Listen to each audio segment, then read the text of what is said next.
Welcome back to a new glimpse at the hidden world of Avalon Academy of the Arcane. Let's see who today's story is about. Number 6. The Assignment. Garrett.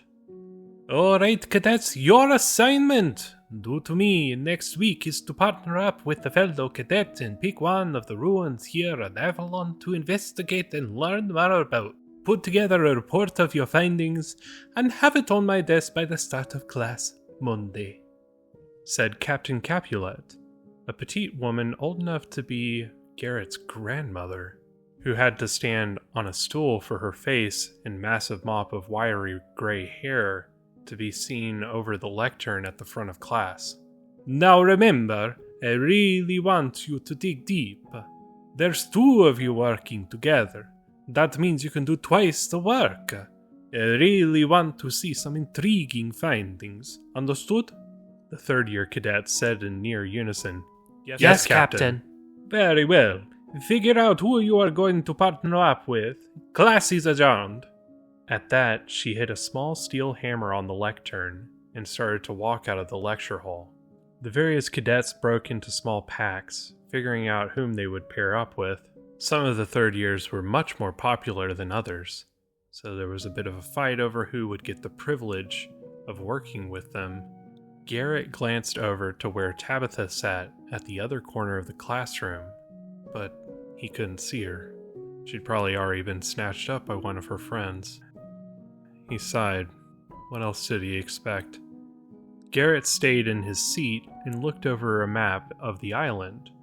Captain Capulet had said the first voyagers had described the island as vaguely triangular, which he could see what they meant, while the edges of the island organically carved a shoreline of cliffs and what had once been beaches.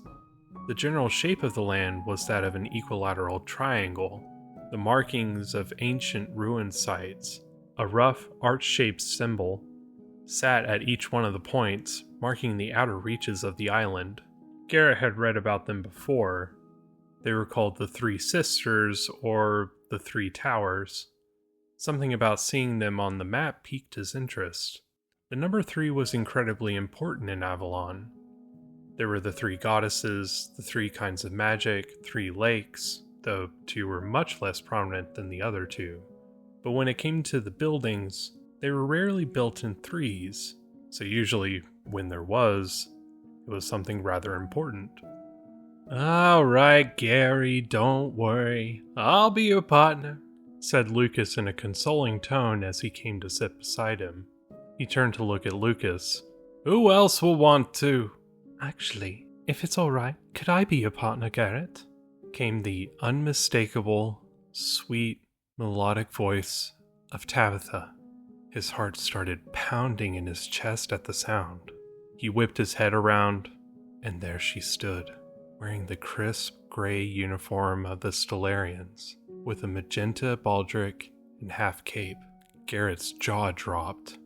From beside him, he heard Lucas say, "Jesus Christ!" Garrett looked over and saw a look of utter bewilderment on Lucas's face, probably for the first time since the 2 had met. His own expression was probably much the same. It took him a moment, but Garrett finally managed, It would be my honor." She smiled one of those bright, almost blinding smiles. "Great. Why don't we go to the archives and figure out what we want to do our report on?" Tabitha nodded to the door out of the fine wooden lecture hall. Garrett scrambled to pick up his bag, to which Tabitha giggled as she walked to the door. Her long platinum blonde hair was bound up in a tasteful bun to keep it from touching her uniform's collar, per regulation. He got up to follow her. As Garrett closed the door of the lecture hall behind him, he heard Lucas breathe. "Holy smokes! What the heck just happened?" Tabitha waited for him in the hallway, grinning as he came through the door. "I think we gave your friend quite the shock." I'd say so," Garrett said, laughing nervously. Me too, if I'm honest." "Really? she giggled. And here I was thinking after our chat last night we'd at least be friends. Garrett coughed. We are. Tabitha giggled again, covering her mouth with one of her slender hands. 3 keep me, but you are too easy to tease. Sorry, he said, casting his eyes to his boots. She bumped him playfully, making him jump in surprise. Relax. It's a good thing. Now, why don't we get going? The archives aren't going to read themselves. They started walking down the hallway. A few other pairs had already set out for the same destination, or were discussing things in the hallway. Garrett hardly paid them any mind. He was laser focused on keeping a respectful distance from Tabitha. Too close and he might seem overeager or disrespectful of her personal space, but too far and he might seem, well, he didn't want to be far from her at all. Tabitha looked over to him as they stepped through the door to the outside. He, of course, had scrambled to open the door for her. She smirked. Such a gentleman. And as she passed by him, she hooked an arm through his and yanked him next to her. Garrett panicked, his heart pounding in his chest.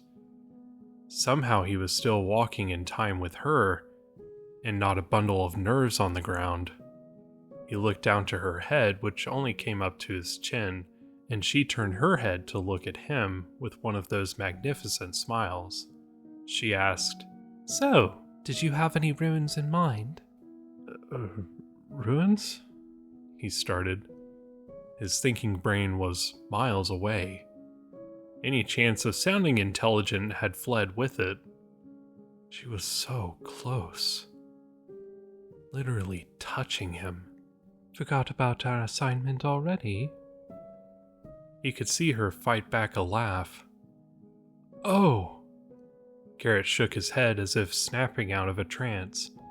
Well, I was looking at that map of the ruin sites that the captain gave us. Have you ever heard of the 3 sisters? Tabitha smiled. Of course I have. My mom told me about them as a kid. Most children raised on the island probably heard the same story. They took a turn down Aquinas Street. Several groups of students of the 3 different uniform types at Avalon Academy went to and fro. Most of the professors had offices on this street as it was central to the 3 main lecture halls. Oh, I guess I never realized you were native, Garrett said. Born and raised, she said softly. My mom and dad have a bookshop over on Lakeside. Garrett blinked. You mean your parents own curios and tomes? You know it.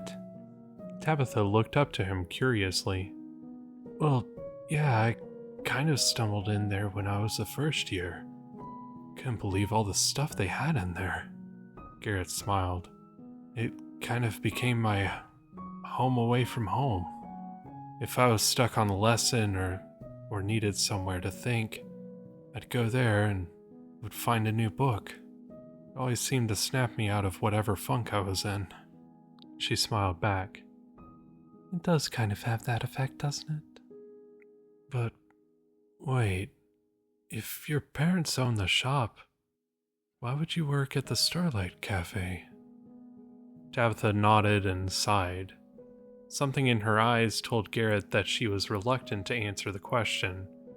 After a moment, he said nervously, Sorry, you don't... She shook her head and cleared her throat. They just kept walking like nothing had happened, though it seemed like her grip on his arm had loosened. Garrett couldn't believe he had messed up something that had been going so well. His mind flooded with ways to try and fix it, but none of them seemed to make sense. He'd just make things worse, like he always did. They came to the multi-tiered, pyramid-shaped Avalon Archives building. As Captain Capulet had taught in the class that day, this was not the original archive. as the first archive had been a cavern as old as the Cave of Founding, but it had collapsed in the early Renaissance period. On the original site, Master Devona built the archives that stood to this day out of local limestone. It took several sessions of casting, but he managed to construct the pyramid in a week. It was not a massive building. In fact, it was several stories shorter than the central clock tower. But it reached deep underground, making it the largest structure on campus. Almost half of the campus had chambers of the archives deep underneath the ground. Garrett opened one of the 2 heavy oak doors at the front entrance, and Tabitha walked through with a smile. An elderly woman with pristine white robes stepped up to them as they entered. More here for Captain Capulet's assignment, yes? Yes, ma'am, Garrett said. Very good, she said with what looked to be a smile, but the expressions on her aged face were so slight that it was hard to tell. You'll want to go down to the 6th level and take a left to the archaeology section to start. The historical records on the 29th level may also be useful.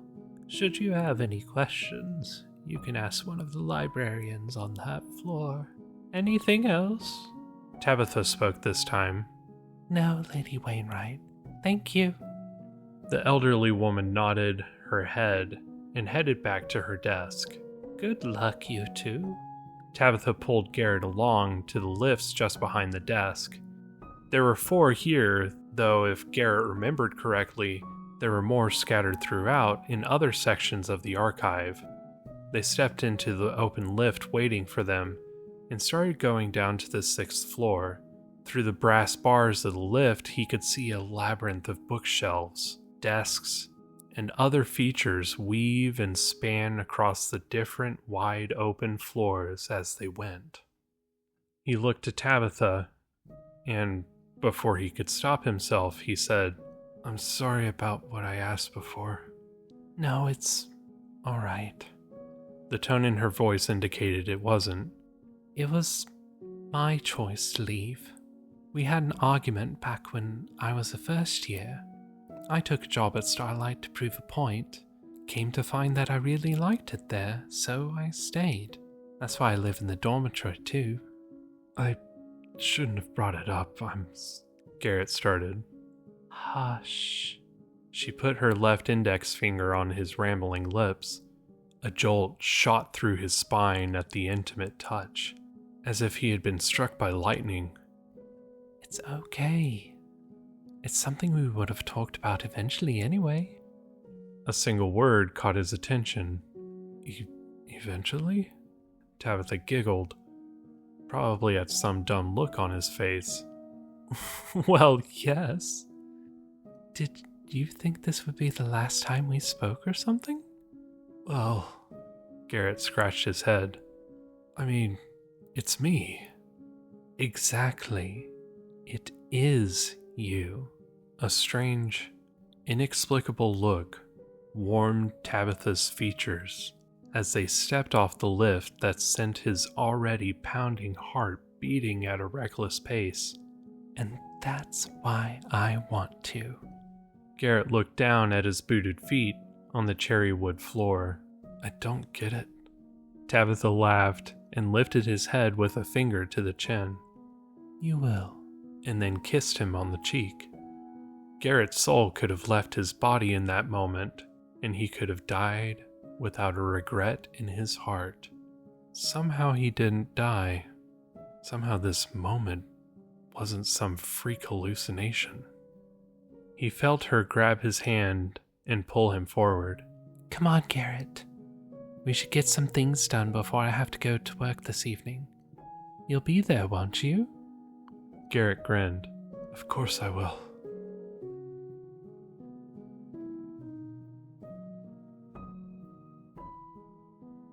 I hope you enjoyed today's show. What did you think of the episode? Leave a comment down below to let me know what you thought, or leave a question for my new monthly Q&A episode. Before you go, please be sure to leave a like and share the show with a friend. It makes a massive difference in helping with discovery of the show, but also lets me know what you'd like to see more of. Check out the link tree below in the description to see all the different ways you can enjoy the show, or how to connect on social media and Discord. Special thanks to Fulfill Your Destiny for being a paid subscriber on Substack. Your contribution makes this show possible, and I cannot thank you enough for your support. If you would like to be featured in the show's special thanks, as well as other perks, please check out my Substack link in my link tree. Words cannot express how much I appreciate you taking some time out of your day to see what I've been working on, and I truly hope to see you again soon. Until next time, good fortune, good health, and good day.